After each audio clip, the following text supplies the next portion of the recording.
approche théosophique du yoga. Alors, amis, toutes les activités actuellement ont lieu sur Skype. Vous pouvez aller sur le site théosophie.fr pour avoir toute la programmation, mais aussi les documents et même les livres que nous étudions, puisqu'ils sont téléchargeables et disponibles sous PDF. Alors donc, il y a des réunions d'études tous les mercredis. Donc, à 19h jusqu'à 20h, il y a l'étude de la Bhagavad Gita. Et ensuite, de 20h15 à 21h30, donc il y a une réunion d'études aussi où on étudie la déclaration des textes fondamentaux et des ouvrages. Donc actuellement, c'est l'épitome de théosophie. Tous les vendredis, donc il y a les conférences à 20h15. La semaine prochaine, le titre de la conférence est Dieu, monade et atome. Et aussi, le premier dimanche du mois, il y a une conférence donc à 17h30. Et donc le 6 février, dimanche premier du mois, ça sera pour titre les 12 travaux d'Hercule. Il y a aussi les premiers et troisièmes samedis de chaque mois, une réunion d'études à 14h30 sur la doctrine secrète. Et ensuite, il y a une autre étude à 16h15, donc on étudie aussi des textes et des discussions de théosophie.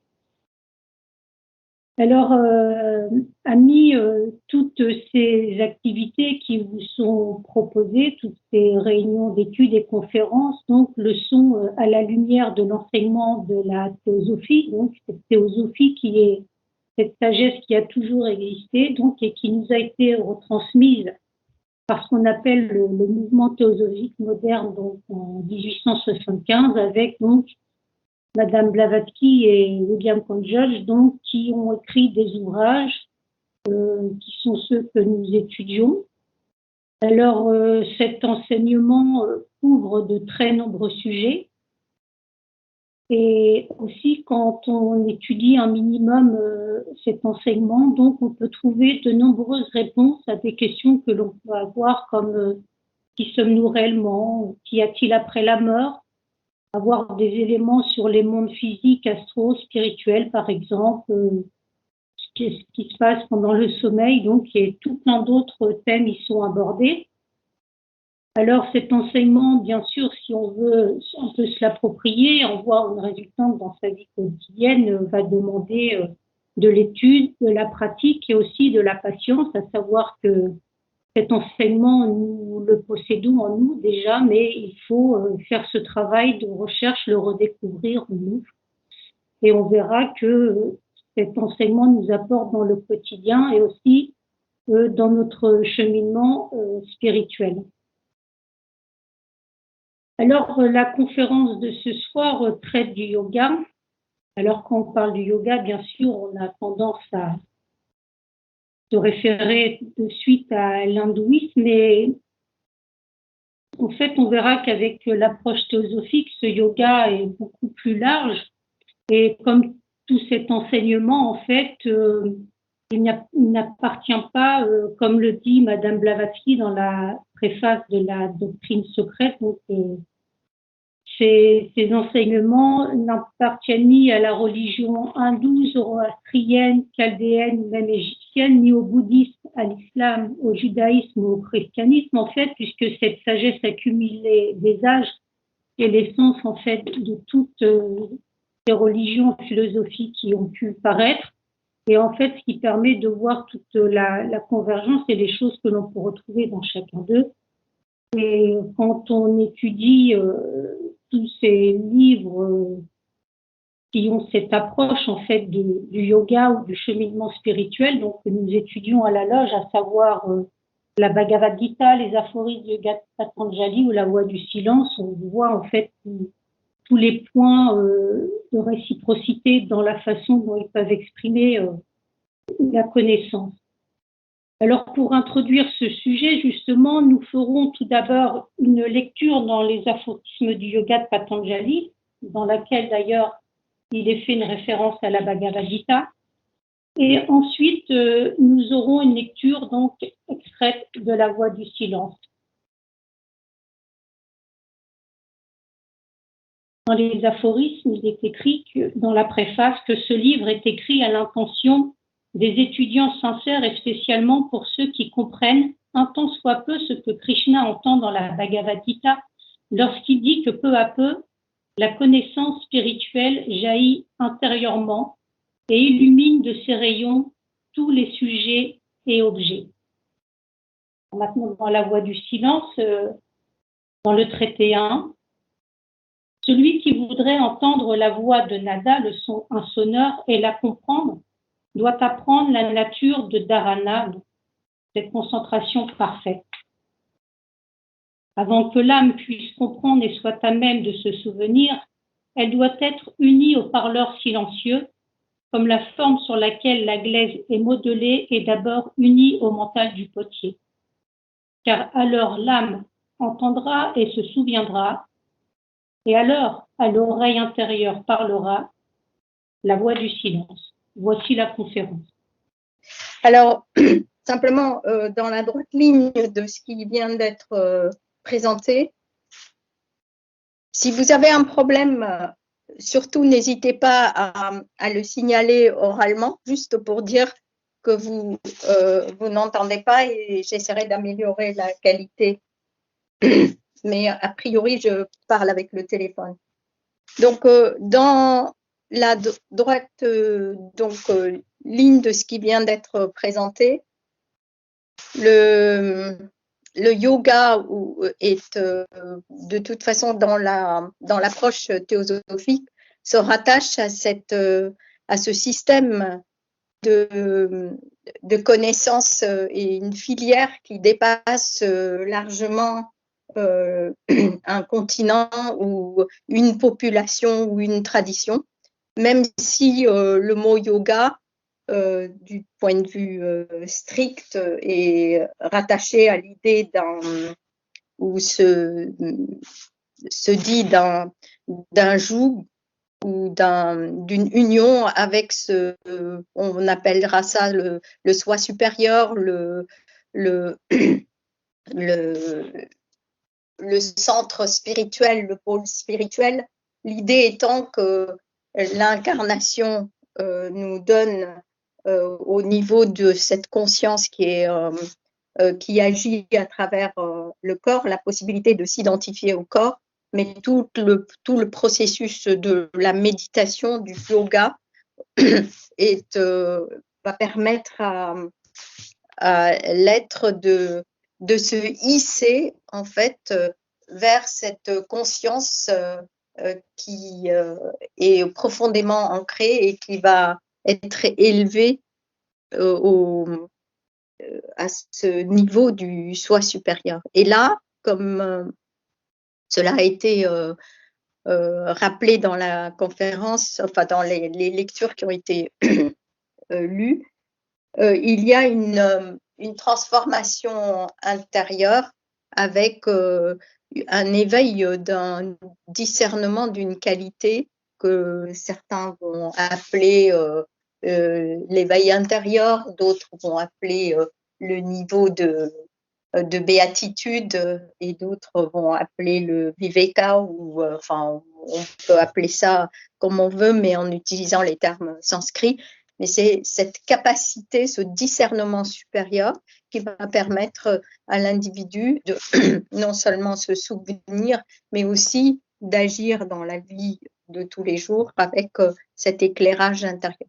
Parce que on verra plus loin, une fois qu'on rentrera dans le vif du sujet, que il y a une transformation grâce au fait que l'homme est un microcosme de ce macrocosme et donc qu'il a la possibilité d'accéder à des états de conscience. Donc, alors, on a parlé du yoga, on va dire le sens le plus direct qui est rattaché au mot, c'est cette capacité donc de se hisser grâce à la concentration et la méditation Madame Blavatsky appelle cela aussi en utilisant un terme qui est très ancien, qui est le dhyan, que d'autres traditions utilisent aussi, et qu'en Inde, on peut appeler cela le dhyana. Et puis, on sait que ce terme est aussi, on va dire, est traditionnellement relié à l'Inde, puisque c'est un endroit, un berceau où ces idées ont été gardées, éveillées. Et là, on sait qu'il y a 6 écoles de manière, on va dire, schématique, mais des écoles de philosophie. Et dans l'approche théosophique, on sait que ces écoles peuvent aller du matérialisme au nihilisme jusqu'au yoga. Strictement parlé, les aphorismes du yoga de Patanjali font partie d'un de ces darshanas, ou cette école philosophique. Mais en même temps, il est dit que la philosophie ésotérique réconcilie tous ces systèmes, et que il y a cette 7e école qui rattache tout et qui fait remonter tout à la source. Ce n'est pas le syncrétisme à partir de ces écoles, mais c'est plutôt l'essence ou la source. Alors, une fois que nous avons dit ça, il est intéressant de voir que dans l'école de philosophie fondée par Patanjali, Madame Blavatsky dit, bien que cette école, strictement parlant, est appelée l'école de yoga, il y a derrière on va dire une approche, une préparation à l'avènement du bouddhisme, de la philosophie du bouddhisme aussi. Donc, ce qui montre bien qu'on peut mettre des étiquettes, le bouddhisme ceci, ou l'hindouisme cela, ou l'antiquité grecque qui parle de telle ou telle philosophie, mais que derrière, quand on va au fond des choses, il y a un seul courant, et c'est attribué, il est dit, donc par exemple, Madame Blavatsky dit que le sage Yajnavalkya dont on parle dans les Védas ou dans les Upanishads, on y reviendra, était une préparation aussi pour l'avènement du bouddhisme plusieurs siècles après. Donc, on voit ce courant. Alors, une autre, toujours dans la partie définition et introduction, la pratique de la méditation est un moyen de conduire à la libération spirituelle. Et ça, on le voit. Pourquoi libération? Parce que il y a une réalisation de ce soi, de cette véritable nature spirituelle que nous sommes, que nous oublions en général quand nous vivons plus identifiés à un monde matériel ou psychique.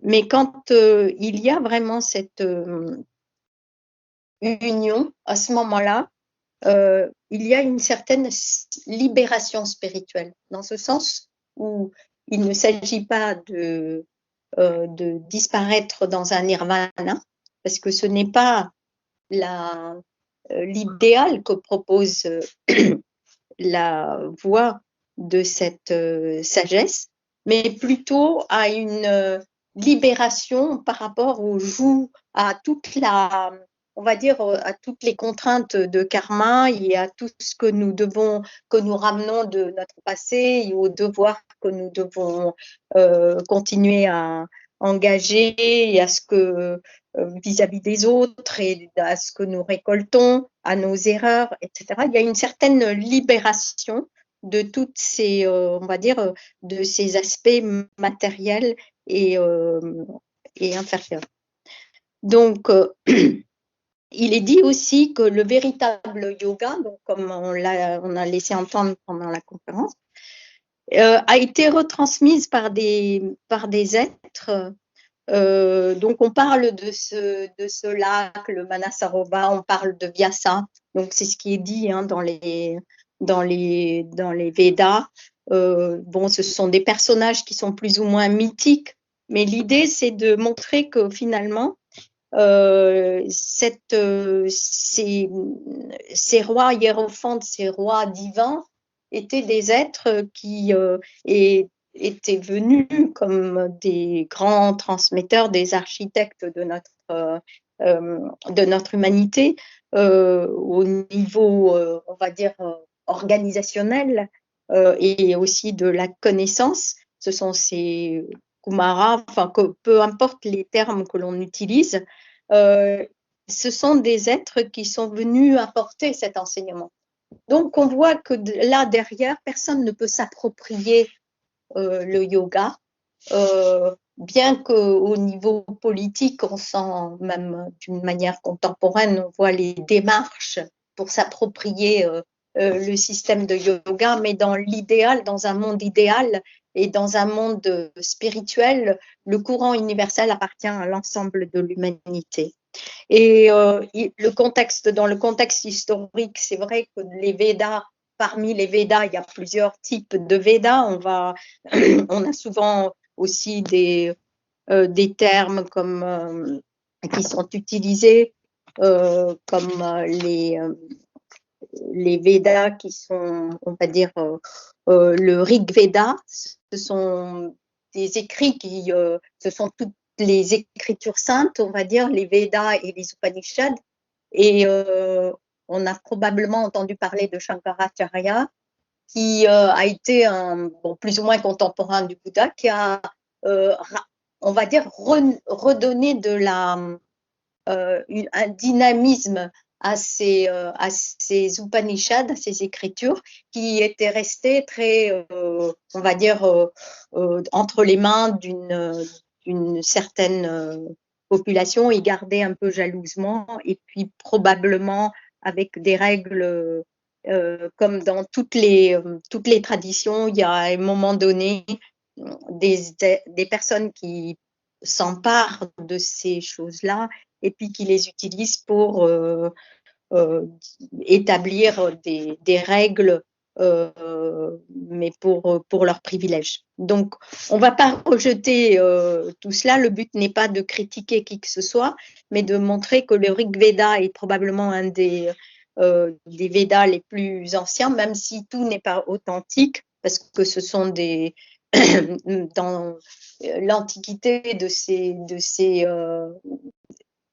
on va dire de ces écritures remonte à bien des siècles, et donc on sait que tout n'a pas été, tout n'est pas complètement authentique et qu'il y a eu des ajouts.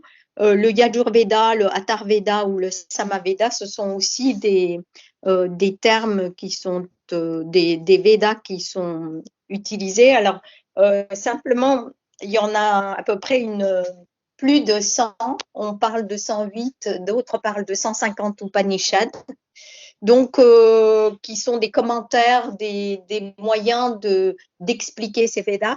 Donc on ne va pas les citer, ni même dire qu'on ne prétend pas les connaître, mais ce qu'on peut dire simplement, c'est qu'il y a des recueils, des petits extraits et des éléments très intéressants qui sont traduits et qui sont, on va dire, publiés dans le cadre de ce que la compagnie Théosophie, en tout cas en anglais, a publié, et probablement certains ont été traduits dans les cahiers théosophiques en français.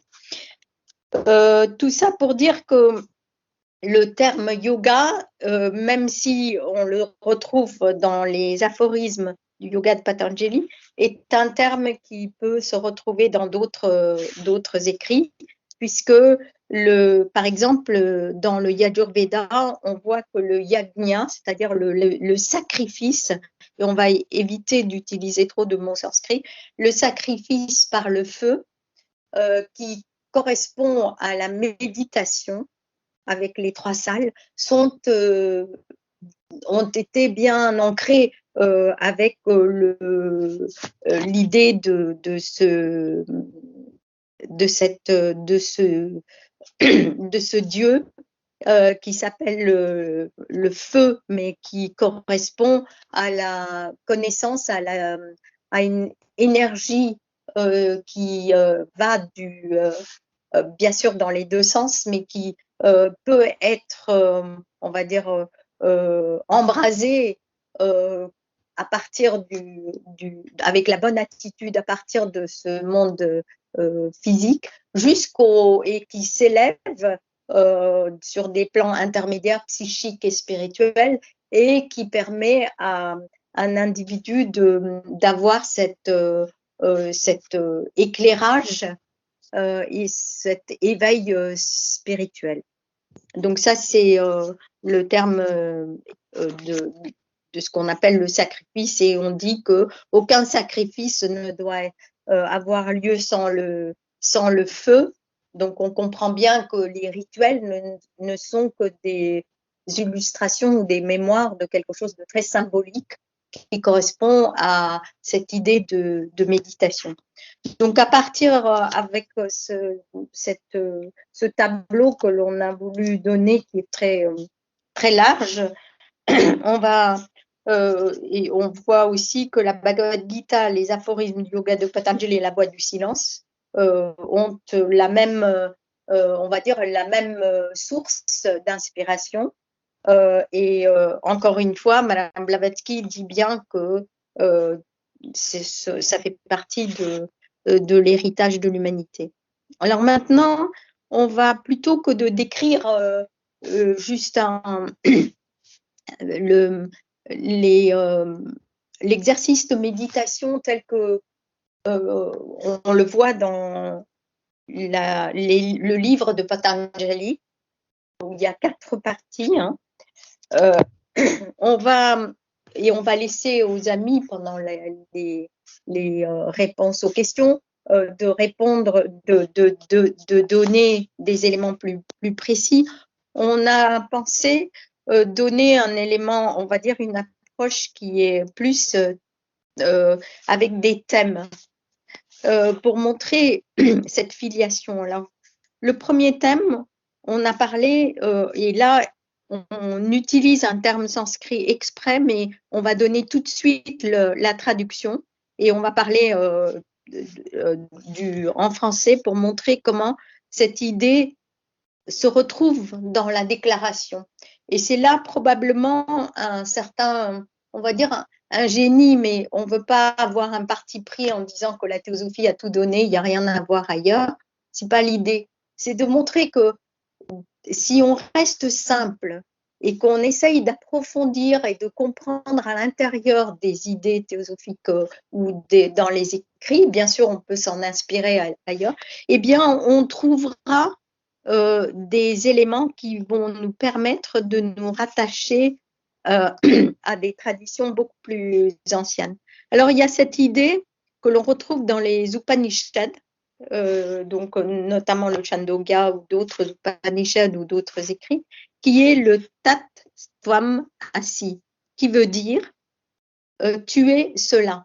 Et Madame Blavatsky reprend cette idée dans d'autres sous différentes formes, et Judge écrit aussi dans l'article sur le mot Om, comment il s'agit d'une, on va dire, d'une façon directe de pénétrer, de rentrer dans cette sphère, et plus cette réalisation du soi. Alors, quand on prend la déclaration de la loge, on voit qu'il est marqué une réalisation plus vraie du soi, une conviction plus profonde de la fraternité universelle. Donc, on voit que là, la véritable, l'approche la plus, on va dire, la plus noble, n'est pas simplement la réalisation de cette dimension intérieure pour avoir une connaissance, mais que si on rentre dans le vif du sujet, la conviction plus profonde de la fraternité universelle va de pair avec cette idée. Puisque ces éléments philosophiques sont bien expliqués dans les 3 propositions fondamentales où on a parlé de ce principe qui est si vaste que si on commence à spéculer ou à essayer d'en parler, on va, d'en parler, on va dire en essayant de le définir, on va le rapetisser. Donc, il y a une série de négations. Et puis, il y a les cycles, et puis il y a l'idée de l'évolution. Donc, tout cela sont compris dans cette idée de tuer cela. Et il nous semble que ça fait partie du premier thème qu'on voulait souligner et que dans les aphorismes de yoga de Patanjali, il est dit dans le premier livre que dans Ishvara, alors il est dit dans les aphorismes, dans le livre 1 du 24 au 28, il est dit que Ishvara est l'esprit que n'affecte pas les causes d'affliction, etc.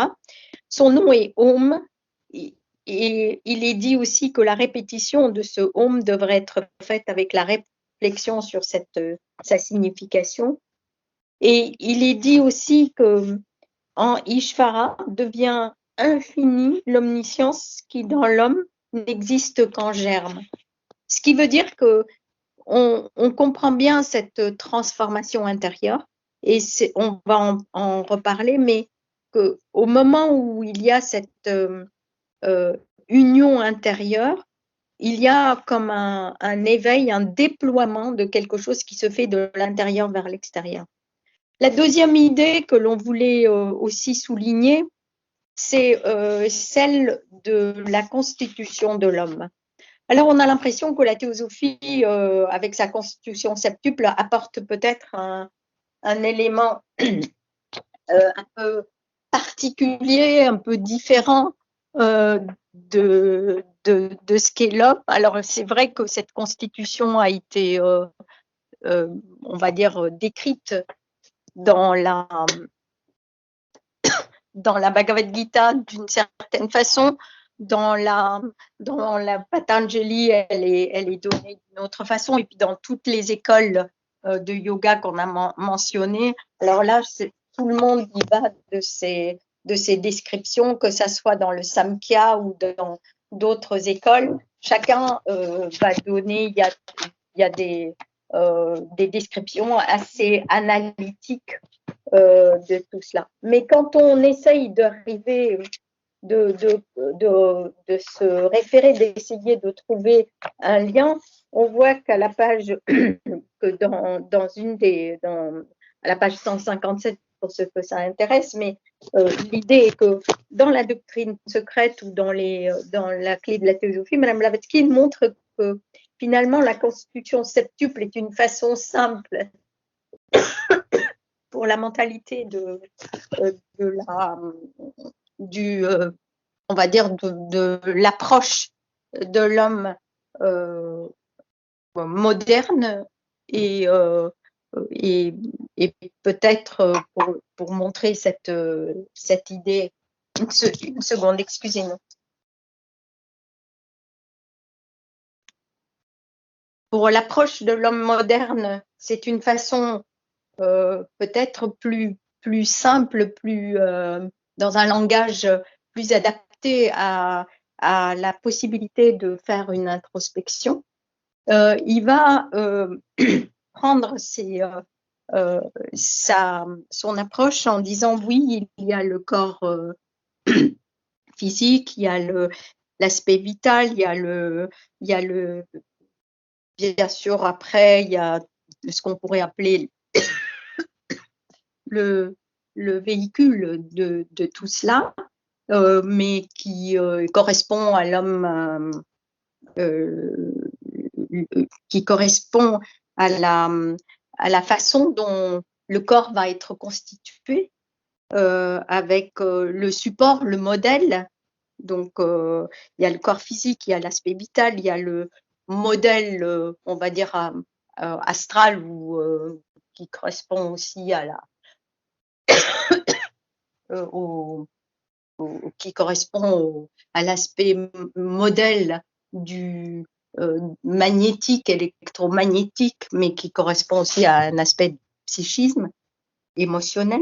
Et puis, il y a le Kamarupa qui correspond aussi à des émotions, mais peut-être plus grossières, et qui correspondent à ce qui va, à ce corps de désir, comme il est appelé, hein, le Kamarupa. Et puis, le mental qui, lui, est un moyen et qui aura un rôle très important dans l'exercice de méditation, où il a à la fois, il est pris dans toute ces informations qui arrivent du monde des sens, avec les désirs, les sollicitations, et les approches parfois un peu erronées, parce qu'on a on voit qu'on aime ci, on n'aime pas ça, et on verra quel rôle ce genre de aimer et pas aimer ont dans l'exercice de méditation. Et puis après, il y a ce qu'on a appelé le vijnana, ou la façon de vraiment comprendre le pourquoi, le noumen des choses, cet intellect qui est supérieur et qui est à la portée de chacun de nous si on le développe. Et puis il y a l'âme spirituelle qui va correspondre dans l'exercice de méditation à cette plateforme qui va permettre à ce mental de s'unir avec ce pôle spirituel, et puis l'esprit qui ne peut pas être réduit, qui est le Atma, mais dont on fait partie, parce qu'on ne peut pas s'extraire de ce principe d'India. Et dans la page 157 de la doctrine secrète, Madame Blavatsky montre aussi les différentes comparaisons et la logique et on va dire non seulement la logique, mais la concordance avec la classification des Vedanta ou la classification du Tarakaraja Yoga. C'est pour montrer non pas une certaine érudition, et pour dire voilà, il y a tout dans cette classification, mais pour montrer qu'il n'y a pas une faille dans cette approche, et que si on rentre dans ces sujets-là avec cette idée de compréhension de ce qui est du message qui est véhiculé, eh bien, on arrivera à une certaine capacité de s'analyser, de se comprendre, de se maîtriser, et probablement de se purifier. Donc, ça, c'était une certaine, on va dire, une approche thématique que l'on voulait donner pour après comprendre aussi tout ce qui est méditation. Alors, il faut juste souligner que l'idée de karma, de réincarnation, et de l'exercice et le non-attachement sont quelque part complètement ne sont pas explicités individuellement, mais sont quelque part comprises, sous-tendent cette approche des aphorismes du yoga de Patanjali. Et on verra comment, à un moment donné, dans la compréhension de karma, il est dit que dans les aphorismes, il est dit que l'homme au début, il faut qu'il endure, il faut pas qu'il se révolte, mais qu'il essaye de comprendre les difficultés, qu'il accepte quelque part les souffrances et les plaisirs que karma les événements lui apportent, qu'il prenne un petit peu de recul, qu'il essaye de comprendre, et que au moment de la méditation réussie, il a une connaissance des expériences. Donc on voit la transmutation qui s'opère au niveau de karma. Et au niveau de la réincarnation, c'est un point important, c'est que c'est la loi jumelle avec karma, parce que il y a une logique. On ne peut pas s'échapper et on ne peut pas sortir indemne comme ça, ni renoncer à tout du jour au lendemain. On a un certain devoir, on a certains plaisirs, on va dire, on a certaines souffrances. Enfin, tout cela fait partie de ces expériences. Et la réincarnation est un champ illimité qui va nous permettre de nous réincarner tantôt sur ce continent, tantôt sur d'autres, dans tel ou tel peuple, dans tel ou tel siècle, mais qu'en fait, il s'agit du pèlerinage de l'âme.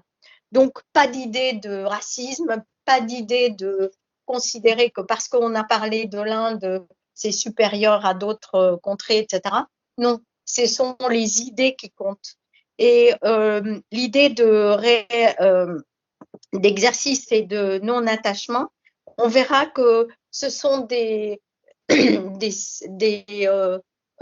moyens de nous permettre de continuer ce pèlerinage sans découragement et dans la bonne direction. L'exercice, c'est de revenir. On n'a pas besoin de dessin. On voit que les sportifs utilisent l'exercice, donc tout le monde sait que ça fait partie de ce qu'il faut répéter. Et le non-attachement, c'est ce qui permet d'avoir un certain recul, parce que sinon, on s'enferme et on continue à être là, à tirer par l'épaule.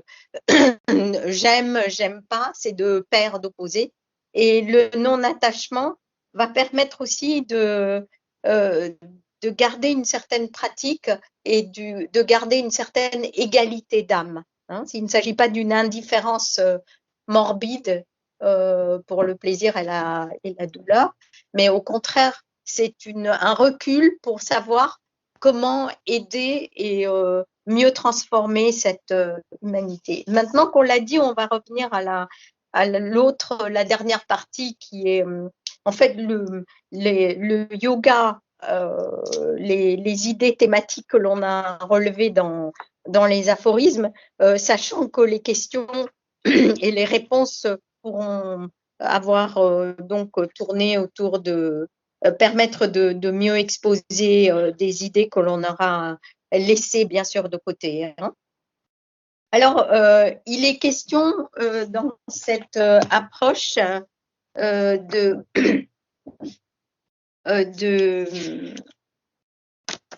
déjà d'éliminer les afflictions. Alors, il est intéressant de voir que dans les afflictions, il est question de… Alors, on prend juste les… Voilà. Dans les afflictions, il est question de ignorance. Donc, ceux qui veulent s'engager dans l'idée de la méditation ou de yoga, il faut déjà qu'ils comprennent qu'ils cherchent à comprendre. Donc, c'est la recherche de la connaissance. Et puis, il y a cette idée de l'égoïsme. On a dans notre société, on dit moi, je veux si, je suis maltraité, je suis incompris, je suis cela, je suis, etc. Et c'est une approche qui est tellement habituelle, et on pousse les individus à avoir de plus en plus une notion renforcée de cet égoïsme ou cette perception égoïque, comme il est dit. Et c'est un obstacle. L'idée n'est pas de s'effacer, de dire je n'existe pas, mais c'est de prendre du recul et de se dire qu'on fait partie d'une grande famille. Et il y a le désir, l'aversion, l'attachement tenace pour l'existence sur Terre. Donc, ça fait partie des afflictions. Et si on comprend cela, évidemment, on va développer automatiquement on va dire les correspondances inverses. Et donc, il est dit aussi que tout ce qui est doute, négligence, paresse font partie de ces difficultés. Alors, comment développer les contreparties? Alors, dans les contreparties, dans la vie de tous les jours, il est déjà ici question de pratiquer la bienveillance. Donc, il ne s'agit pas d'une idée morale. Hein. Dès qu'on a un désaccord ou il y a quelque chose qu'on ne comprend pas, on va commencer à dire voilà, etc. Et entre nous, on peut aussi avoir des difficultés et on va reprocher à l'autre de ne pas être bienveillant. Mais ici, c'est par la pratique de la bienveillance, de la compassion, du contentement et par l'indifférence aux objets de bonheur, de douleur, de vertu et de vice, le mental se purifie. Alors, la purification signifie quoi? C'est une démarche intérieure. C'est qu'on n'attend rien de l'extérieur. On ne va pas blâmer les autres et on va essayer de… Est-ce qu'on m'entend là? J'ai entendu un bruit bizarre. Est-ce que le son passe? Oui, oui. D'accord. Alors, donc, ce sont la bienveillance, la compassion, le contentement, l'indifférence aux objets de douleur, de bonheur, etc. Ce sont des moyens de purification. Et ça, c'est un point qui nous a semblé très intéressant parce qu'il ne s'agit pas d'être bon ou mauvais, mais ce sont des moyens de purification et on ne s'occupe pas des autres, en fait. On va essayer dans le sens où on ne s'occupe pas de juger les autres, de dire toi, tu n'as pas fait ci ou ça, mais on essaye de cultiver ces choses-là intérieurement. Et ce sont des moyens de purification et probablement de contagion. C'est-à-dire que, voilà. Et puis, il y a, bien sûr, et ça, c'est un point probablement le plus central dans le livre 3, les 4 aphorismes qui vont montrer, enfin, la façon de pratiquer la concentration. Alors, il y a la concentration avec l'attention sur un point fixe. Alors, évidemment, on va prendre une image ou une phrase qui est plus, on va dire, spirituelle pour qu'il y ait le plus d'envergure et d'élan vers l'élévation et essayer de méditer sur la phrase elle-même. Et la contemplation, c'est le fait de rester sur l'idée. La concentration, c'est l'idée de rester sur un point et la contemplation, c'est l'idée de rester de manière un peu, on va dire, plus déterminée et de pénétrer à l'intérieur. Donc ça demande de la volonté, ça demande un exercice, ça demande une compréhension et ça demande toute l'énergie qui va aller là, autour de cet exercice de méditation. Et puis la troisième idée, c'est la méditation à proprement parler, qui est l'éveil, qui va permettre à la conscience de s'unir, de fusionner avec le pôle spirituel et de vivre cette idée de béatitude. Cette idée de béatitude signifie qu'il y a quelque part cette réalisation du soi et on le comprend. On ne va pas avoir besoin d'une conviction intellectuelle pour comprendre cette idée. Et aussi, il a été dit pendant la lecture que quand il est uni au parleur silencieux, il va comprendre et il va se souvenir. Et ça, c'est le discernement. Hein, c'est le yoga de Bouddhi avec Viveka, c'est cette capacité de, de voir, de percevoir, hein, c'est ce discernement, les événements et de comprendre la véritable cause.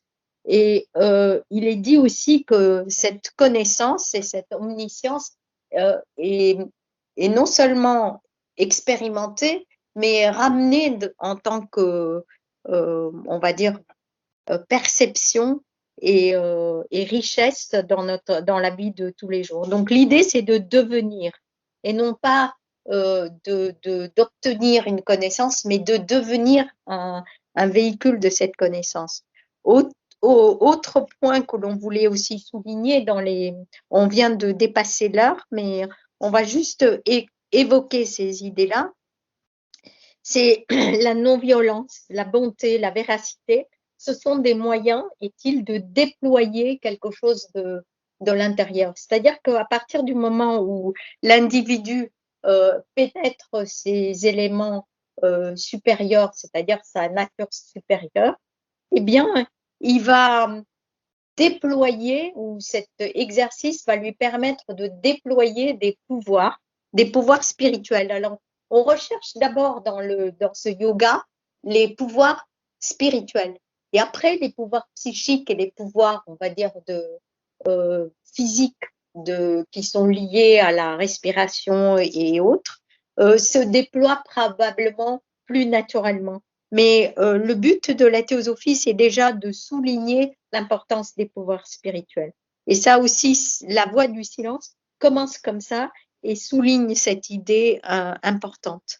Et on verra que la non-violence, la bonté et la véracité sont des véritables, entre guillemets, armes ou des outils qui permettent d'avoir l'amitié et de faire disparaître déjà son inimitié intérieure, la capacité intérieure d'être en colère ou de ne pas aimer quelqu'un, mais aussi d'être contagieux. Donc, deux points, mais on aura l'occasion de revenir. Il y a plutôt un point en conclusion. Il y a une idée intéressante que dans un article sur le Rig Veda, et on se demande pourquoi, mais probablement parce que c'est un moyen d'apporter une grande aide à notre vision du monde. Dans le Rig Veda, il y a cette idée du jeu. Et Judge a écrit ce petit article pour montrer comment une spéculation, ce jeu, ces paris, etc., sont des moyens de nous intoxiquer, en fait. De nous intoxiquer, d'éviter justement, qui sont assez contre-productifs à l'approche de la méditation. Donc, on a pensé que c'était une idée intéressante à souligner. Maintenant, place aux questions et aux réponses. Donc, quelles sont les questions, Ami? Quelle est la place du cœur par rapport au mental? Comment s'équilibrent ces deux fonctions? Alors, quelle est la place du cœur par rapport au mental? Alors, on ne peut pas réellement dissocier en fait les éléments, mais le mental, déjà, il va falloir prendre en considération l'aspect du mental supérieur. En fait, le mental qui va être intellect va être froid parce qu'il n'aura pas, on va dire, cette connexion à l'aspect de buddhi, de discernement, qui est l'aspect universel.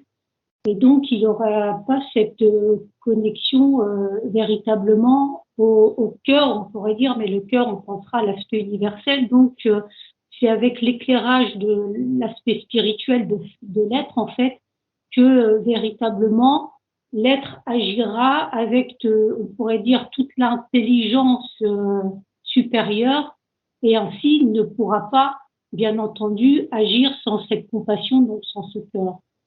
Donc, ça va ensemble.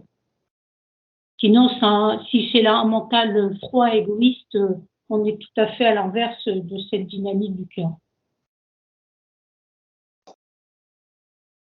Il y a une main levée, Maria Stella. On ne voit pas toutes les mains. Oui, Maria Stella. Oui, conservatoire.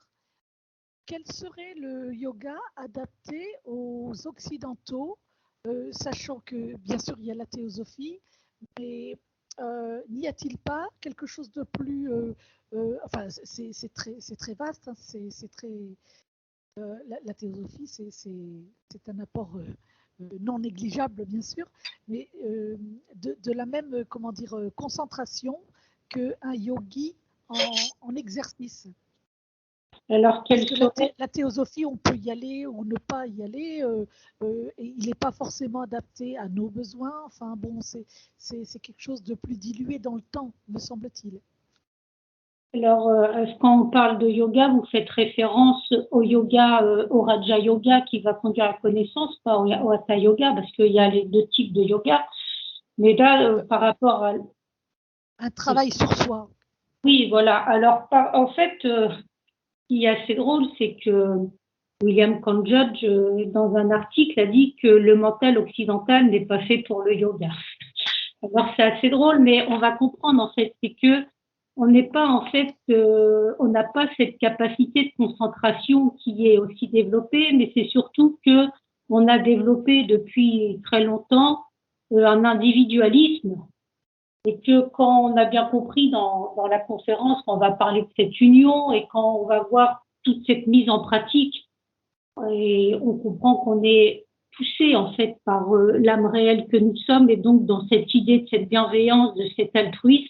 Et c'est ça qu'il faut mettre en avant. Donc, le mental occidental, en fait, va peut-être avoir plus d'efforts à faire, dans le sens où c'est peut-être moins spontané d'avoir cette idée de, déjà peut-être que la spiritualité est moins présente et toutes ces idées qui peuvent véhiculer. Par exemple, karma, dans certains pays, notamment en Asie, est quelque chose de très inculqué. Donc les gens n'ont pas idée d'aller voler des choses, de vouloir se venger, tout ça, parce qu'en fait, cette loi de karma, elle s'impose à eux et donc ils pensent que voilà, quand c'est notre karma, ça ne veut pas dire qu'on doit être passif, mais on accepte les choses et on sait pas la personnalité qui va en fait vouloir défier ce qui se passe.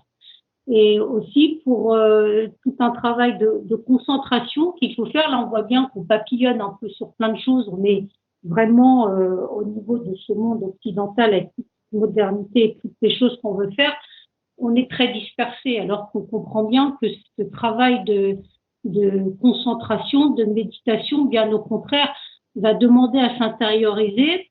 Et comme il va y avoir aussi un besoin d'une volonté ferme, cette volonté ne peut pas se disperser non plus. Donc, en fait, on va dire que c'est un travail qui va peut-être être avec plus de persévérance et qui va peut-être demander plus d'efforts pour l'occidental, mais il va y aller par palier. Il n'y a pas de raison qu'il n'y arrive pas, puisque s'il continue à s'exercer, s'il met en pratique, eh bien, les choses vont petit à petit, il y a un travail d'habitude qui va se mettre en place et il arrivera à avoir cette concentration du mental. Donc, il va y aller plus progressivement, mais il n'y a pas de raison qu'il n'y arrive pas. Et on voit bien que tout ce qui existe actuellement, que le yoga, mais notamment tous ces exercices de pleine conscience et tout ça, nous apprennent déjà à être dans l'instant et aussi à faire un pas vers cette concentration aussi. Donc,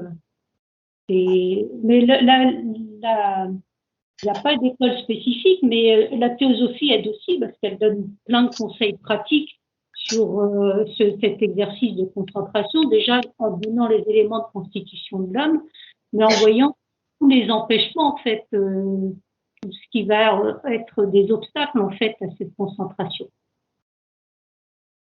Est-ce que je pourrais faire une suggestion? Absolument. Oui, oui, en fait, comme il a été expliqué dans la conférence, le yoga, en réalité, c'est un terme très générique qui signifie s'unir avec le soi supérieur. Et en fait, on a cette image d'Épinal du yoga qui consiste à faire des postures ou des méditations ou tout un tas de choses, voilà, étranges, des postures du corps, etc. Mais en réalité, dans la philosophie du yoga, dans les textes sacrés, il est bien expliqué que une seule pratique de yoga peut mener à l'illumination, c'est-à-dire à la fusion avec le soi supérieur. Et en Inde, il y a bien des yogis qui sont concentrés sur une seule chose, par exemple faire le lotus, ou par exemple se concentrer sur le chemin intellectuel vers la compréhension de l'unité. En fait, il y a une multitude de voies qui permettent d'accomplir le yoga, parce qu'en fait, le yoga, c'est un objectif et non une pratique. Oui, bien sûr, oui, c'est vrai que quand on parle de yoga tel qu'on l'a dans la conférence, on parlait de l'aspect du Raja Yoga, de cette union. Après, toutes les pratiques de Hatha Yoga, de posture, de souffle et autres, qui vont amener à l'éveil de certains pouvoirs, n'est pas la chose qui est préconisée, bien sûr, pour aller dans l'aspect spirituel. On a le temps pour d'autres questions. J'avais une question, en fait.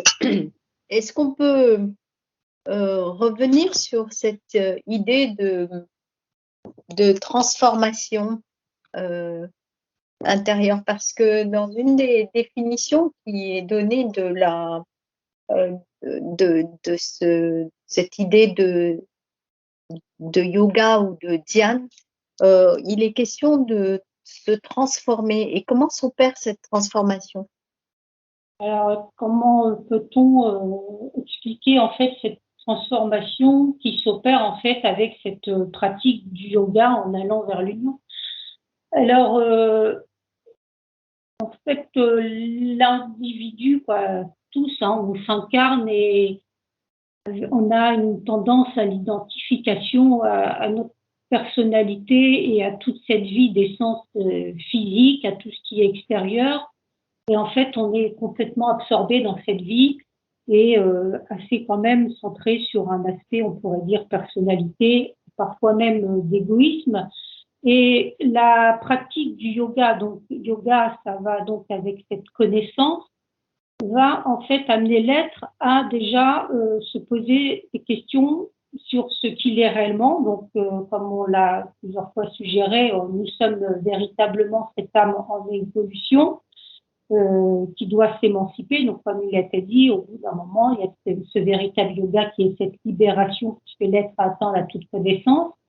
Et la transformation donc va consister en fait à fonctionner sur le plan supérieur, mais comme il a été suggéré dans la conférence, en enlevant tout ce qui va être de la dynamique, en fait, on pourrait dire des obstacles, à savoir l'ignorance, l'égoïsme, l'ambition, la colère, la haine et tout ça.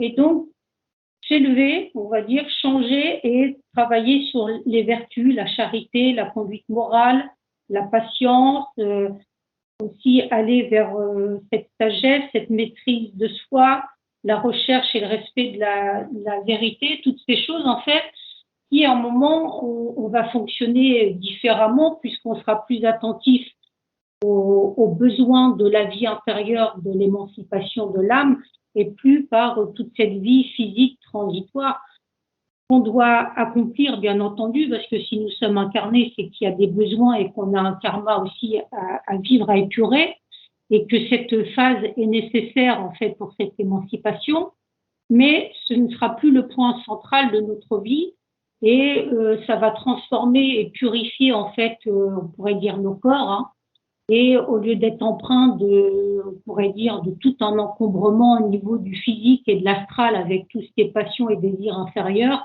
il va y avoir une transmutation où on va en fait élever toutes ces matières et en fait qui vont devenir de plus en plus spirituelles et permettra donc à tous ces rayons, on pourrait dire, du divin de vraiment s'exprimer en nous et voilà, c'est une transformation intérieure avec la possibilité à cette spiritualité de s'exprimer jusqu'à un moment où l'être n'aura plus besoin du coup de s'incarner. Oui, j'ai une question sur justement la signification des mots en absence de, par exemple, de peur, abhayam, et en absence de violence ou non-violence par ahimsa. Quelle est l'attitude de dire absence de ces deux, et au lieu de dire quelque chose de direct comme bienveillance, on dit absence de peur et absence de violence. Par ailleurs, il y a une question dans le chat, peut-être il faut commencer par cette question. Oui, alors désolé, on n'a pas vu, on voit pas le chat, là on va regarder. Oh, je vais lire à ce moment-là. Oui, c'est bon, on va retrouver le... Ah, c'est par rapport au vrai Dieu, c'est ça? Le vrai Dieu. Alfred de Vigny a dit que le vrai Dieu, le Dieu fort, c'est le Dieu des idées. Et vous voyez la suite? Oui, oui, oui. Alors, le vrai Dieu, le Dieu fort, c'est le Dieu des idées. Peut-on, à l'image de cette citation, dire que le yoga, dans son essence, est la forme la plus accomplie d'une introspection profonde qui permet de réaliser notre identité fondamentale? Alors, comme il a été dit dans la conférence, ce yoga, en fait, c'est ce qui permet cette union, cette libération du fait qu'on se soit complètement unis à notre aspect spirituel, à ce que nous sommes réellement. Et en fait, c'est ce qu'on appelle comme on dit, hein, la réalisation du soi. Donc, c'est vraiment être en union avec notre source, et cette surâme universelle, hein, cet esprit dont nous sommes tous issus. Et donc, c'est ça, cette véritable union. Donc oui, c'est par tout ce travail d'introspection profonde, mais beaucoup plus que ça. Après, il y a aussi toute la mise en pratique qui permet de le réaliser. Alors donc, pour la question donc, qui vient d'être posée par rapport à l'absence de, quand on prend les mots en fait en sanskrit, c'est ça, sur la peur et sur l'absence de peur et l'absence de violence, enfin ahimsa et abhayam. Alors ahimsa, c'est la non-violence et donc la non-peur, on pourrait dire. Alors peut-être que ça donne la dynamique que on a en fait en nous les éléments et qu'on permet en fait l'action de la dynamique inverse. Par exemple, si on pense à la non-violence, c'est qu'en nous, on stimule tout l'aspect de l'altruisme, de toute cette connaissance, de cette tolérance, de cette amitié profonde, en fait, qu'on a avec tous les êtres. Et donc, il y a l'absence d'eux, puisqu'en fait, on a donné, on pourrait dire, la prédominance à ce qui pourrait empêcher en fait son expression. Par exemple, si on parle de la non-peur ou l'absence de peur, c'est qu'en nous, on a cette connaissance, et la connaissance va aussi aller avec l'idée de la confiance ou l'idée de la fraternité aussi. Donc, peur de quoi? Et même par rapport à karma, on n'a pas peur en fait de ce qui va nous arriver dans la vie, parce que non seulement c'est la loi qui s'exprime, mais on sait qu'en nous, on a tout pour faire face aux événements de la vie. Donc, on ne sait pas si c'est l'idée qui était sous-entendue dans la question par rapport à... Mais bon. Oui, c'est un peu ça. Et l'absence de donne plutôt l'impression que c'est zéro violence, zéro peur. Et le fait qu'il y ait zéro de ça, ça veut dire que l'être a subi une telle transformation que, par exemple, l'absence de peur inspire la confiance, puisqu'il y a zéro peur. Il y a, voilà, et violence c'est pareil, donc ça met l'autre dans celui qui est à côté en parfaite confiance, en parfaite harmonie, en parfaite confiance dans tous les sens du terme. Oui. Une main levée. Et si je peux me permettre, à mon niveau, ce que j'ai compris quand on dit absence de quelque chose, ça s'adresse à des gens qui connaissent la peur, qui connaissent la violence, qui connaissent, etc. Et c'est un petit peu comme si on enlevait quelque chose qu'ils connaissent déjà. Alors que si on dit à quelqu'un de violent d'être en paix, peut-être que le mot paix ne représentera rien pour lui. Je l'entends de cette façon, hein, c'est une suggestion. Oui, après, bien, faut pas que tout soit existant. En fait, on a tous plus ou moins fait l'expérience, ou du moins c'est dans le monde qui nous entoure. Donc, y a-t-il encore, on a le temps pour une question encore si, on comprend bien, ben, s'il n'y a pas de questions, hein, en attendant, on peut voir qu'en étudiant les ouvrages qui ont été cités, hein, quand nous étudions d'ailleurs à la loge, qu'il y a même si c'est présenté différemment, quand on les étudie, on voit qu'en fait, ce texte en fait expose le même enseignement et savoir donc tout ce travail en fait que l'aide qui veut s'engager va avoir à faire, les obstacles qu'il va rencontrer naturellement avec cette partie de, on pourrait dire, la personnalité qui va pas vouloir quelque part disparaître comme ça dans toutes les habitudes que nous pouvons avoir. Et on voit bien dans le découragement d'Arjuna aussi quand il voit tout ce qu'il va avoir affronté et des habitudes, des choses qui sont ancrées en nous.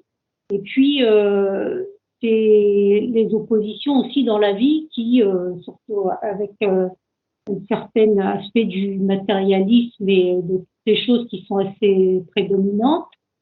Mais dans toute cette pratique de l'individu qui a de la persévérance et comme on dit dans l'exercice et le non-attachement, ça c'est assez important aussi, cette dynamique d'exercice et de non-attachement, parce que l'exercice, ça va être vraiment, l'être va être actif et quelque part est dans cette dynamique de on pourrait dire de croire, d'avoir la foi dans la possibilité en fait de cette émancipation de l'âme et de réussir en fait ces exercices, même si ça va mettre du temps, il va falloir de la patience parce qu'on ne peut pas se transformer comme ça d'un bond. Mais des êtres l'ont réalisé, hein, ils existent et on le sait. Et ce chemin est déjà tracé en fait. Donc c'est à chacun de s'engager. D'y aller, on pourrait dire, un peu à son rythme. Hein. Il n'y a pas un tempo imposé à chacun et tout à fait compatible avec la vie incarnée que nous avons, puisque en fait, cet enseignement est disponible pour tous à toutes les époques. Et donc, on a tous les éléments de connaissance qui vont nous permettre en fait de réaliser ce véritable yoga. Donc, il y a une question dans le chat. Peut-on dire que ahimsa ou absence de violence implique ou est plutôt l'absorption de la violence et non sa non-existence? Alors, ahimsa, en fait, c'est quelque chose qui est dynamique et positif, c'est-à-dire que l'individu va s'engager à agir avec un total altruisme et dans cette conception et pratique de la fraternité universelle. C'est-à-dire qu'il ne fera rien dans ses actions, dans sa vie, qui ne pourra nuire à qui que ce soit et considérera en fait chacun comme un frère ou une sœur, il respectera la vie que ce soit les animaux, la nature et autres, et considérera chacun, qu'il soit de sa famille, qu'il soit ami, voisin ou complètement inconnu, de la même façon. On a un exemple, Gandhi, qui est connu et qui a mis cette pratique de la non-violence, et c'est très dynamique en fait. C'est vraiment la mise en pratique, on pourrait dire, de cette paix ou de cette fraternité universelle.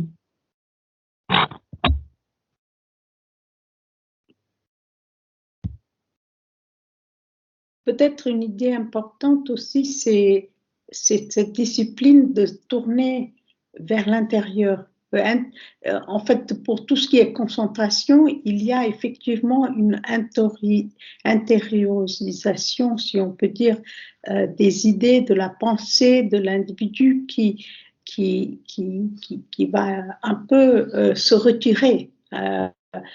Les sens deviennent passifs aux choses qui tournent autour dans le monde des hommes, et il va se retirer vers l'intérieur et se concentrer justement sur les sujets qu'il se donne lui-même. Et c'est le commencement de toute une discipline, tout un entraînement qui doit mûrir après. Effectivement, il y a une discipline nécessaire. Alors, discipline, c'est pas quelque chose de froid, c'est quelque chose de dynamique qui permet à l'individu, en fait, de se concentrer, de mettre sa volonté, en fait, sur un but à atteindre. Et bon, voilà, il y a toutes les qualités à développer qui vont avec, hein, comme on l'a déjà cité, hein, la persévérance, le non-attachement. Alors, ce qui est intéressant de voir dans le non-attachement, c'est vraiment ne pas s'attacher au résultat, mais si on veut le pousser un peu plus loin, en fait, c'est l'indifférence à tout sauf à l'âme. Donc là, l'être est vraiment rentré dans cette dynamique de vie. Et donc, c'est dans cette dynamique, hein, comme il est dit dans la Bhagavad Gita, que celui qui accomplit les actions nécessaires sans s'attacher à leurs fruits pratique à la fois le renoncement à l'action et la consécration par le juste accomplissement de l'action. Voilà. Et ce renoncement à l'action est pareil au yoga, ou pratique de la consécration. Voilà. Donc, lorsque l'homme a renoncé à toute tentation, lorsqu'il est exempt de tout attachement à l'action en rapport avec les objets des sens, il est considéré comme ayant atteint à la méditation. Et il est 21h30, donc voilà, amis, c'est la fin de cette réunion. Merci. Et donc, nous vous rappelons qu'il y a les réunions donc mercredi d'études, et sinon, vendredi prochain, il y aura la conférence donc Dieu, monade et atome, et le dimanche 6 février, la conférence qui a pour titre les 12 travaux d'Hercule. Donc, tout est disponible, comme on l'a dit, sur le site théosophie.fr, et vous pouvez avoir tous les éléments. Merci beaucoup, amis, et bonne soirée.